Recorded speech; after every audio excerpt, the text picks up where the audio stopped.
Nas últimas semanas, a Rússia fez avanços significativos em Donbass e abriu uma nova frente em Oblast de Kharkov, de onde havia sido expulsa em outubro de 2002.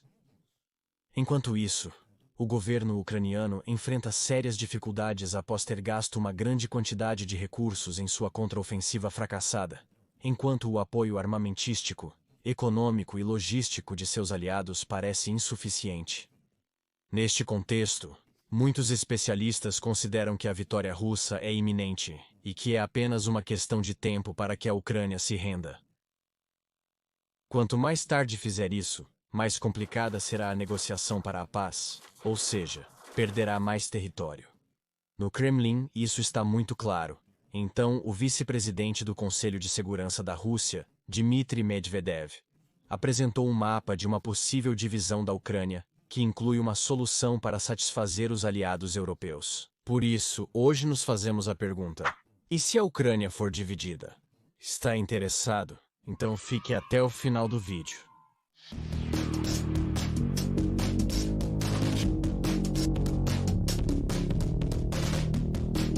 Para começar, vamos ver de maneira geral qual é a situação na frente de combate. Em uma primeira instância, a Ucrânia conseguiu repelir as invasões russas nas frentes de Kiev no centro, Kharkov no nordeste e Kherson no sul. No entanto, na frente de Donbass, onde a guerra começou em 2014, sempre enfrentou dificuldades. Provavelmente, o ponto de inflexão foi a contraofensiva ucraniana realizada entre junho e novembro de 2023, que acabou sendo um fracasso retumbante. A Ucrânia não conseguiu alcançar seu objetivo de expulsar os russos da Crimeia e de Donbass, resultando em um desgaste material e humano considerável, ao mesmo tempo que a Rússia começou a tomar a iniciativa. Desde então, o avanço russo tem sido significativo. O desespero da Ucrânia se reflete nas constantes visitas do presidente Zelensky aos países ocidentais para garantir novas ajudas que não sejam totalmente materializadas, bem como nas medidas drásticas adotadas, como dificultar a obtenção de passaporte para os homens em idade de recrutamento que estão fora do país. Por outro lado, as sanções econômicas ocidentais contra a Rússia não tiveram o efeito desejado, já que a economia russa permanece estável. De fato, a Rússia cresceu mais do que os países do G7 nos últimos 2 anos, e sua maquinaria de produção armamentista continua operando sem interrupções. À medida que o avanço russo continua, as condições de negociação se endurecerão e a Rússia exigirá mais territórios. Dito isto, vamos viajar para um universo paralelo com as seguintes condições. O governo ucraniano continua com sua política de resistência e mostra-se relutante em negociar, na esperança de que os aliados ocidentais continuem a prestar seu apoio.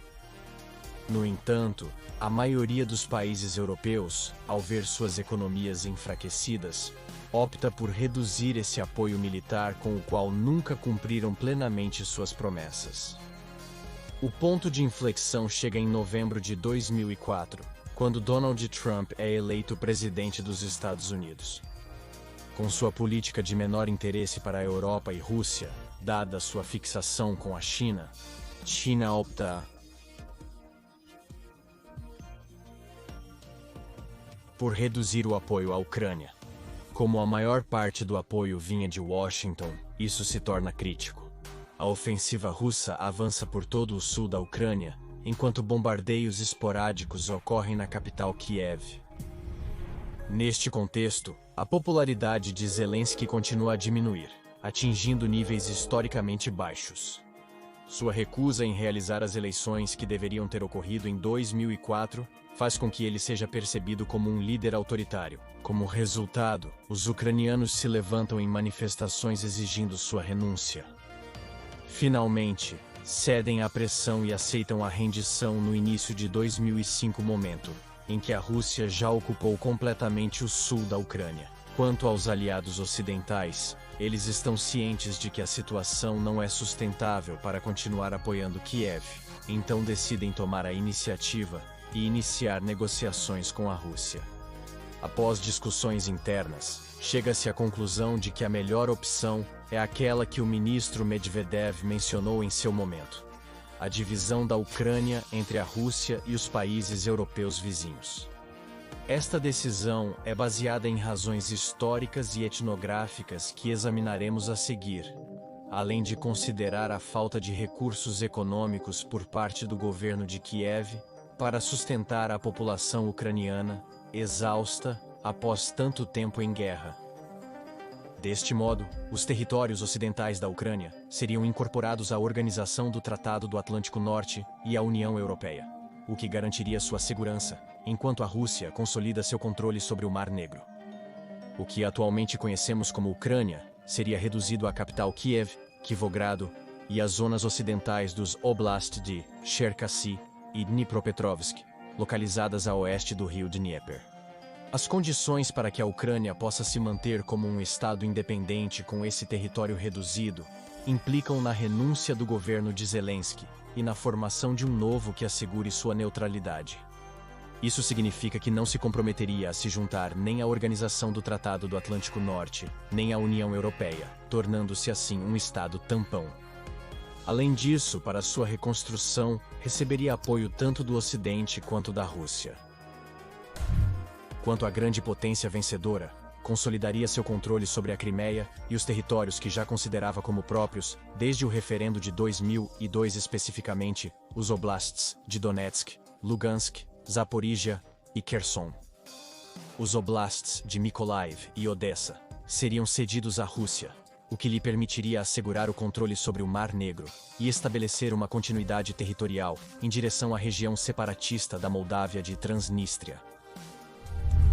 O governo de Chisinau, temeroso de sofrer um destino semelhante ao da Ucrânia, aceitaria a cessão de Transnistria, território que na realidade não controla desde a sua independência em 1991.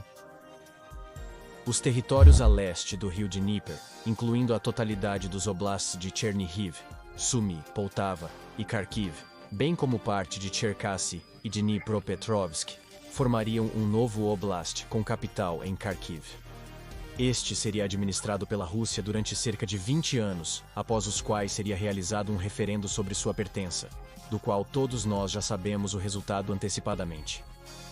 Agora vamos ver os territórios que seriam atribuídos aos aliados ocidentais por razões históricas, étnicas e econômicas. A Polônia seria o país que mais se expandiria, pois durante sua era dourada, a comunidade polaco-lituana ocupou todo o oeste da Ucrânia, territórios que recuperou após a Primeira Guerra Mundial com a fundação da Segunda República Polonesa. Os oblastes de Volhynia, Rivne, Jitomir, Lviv, Ternopil e Ivano-Frankivsk passariam a fazer parte da Polônia, um país conhecido por sua histórica política anti-russa. Portanto, as potências ocidentais consideram que esta é uma boa ideia para afastá-los da influência russa. Afinal, o remanescente da Ucrânia ficaria como um estado tampão, evitando assim qualquer atrito entre ambos. O próximo país na lista seria a Romênia, onde eu vi pessoalmente como se alude à recuperação da Bessarábia. Esta região inclui toda a Moldávia e partes do sul da Ucrânia, onde se concentra uma considerável população romena, que no passado fazia parte da Grande Romênia. De fato, hoje em dia ainda vivem cerca de 400 mil falantes de romeno na Ucrânia, principalmente nas regiões de Chernivtsi e Vinícius, que seriam então anexadas pela Romênia. Finalmente, temos a região de Transcarpátia, que fez parte do Reino da Hungria até a Primeira Guerra Mundial, quando foi anexada pela recém-criada Tchecoslováquia. Posteriormente, passou a fazer parte da União das Repúblicas Socialistas Soviéticas após sua vitória na Frente Oriental durante a Segunda Guerra Mundial. Por esse motivo, a região conta com importantes minorias húngaras, eslovacas e rusinas. Esta área seria dividida entre Hungria e Eslováquia, cujos governos atuais têm uma tendência favorável à Rússia. Por essa razão, Transcarpátia seria a região mais vigiada pelas potências ocidentais. Chegados a este ponto, voltamos à realidade. Embora este cenário pareça desanimador para os ucranianos, há algo que está muito claro.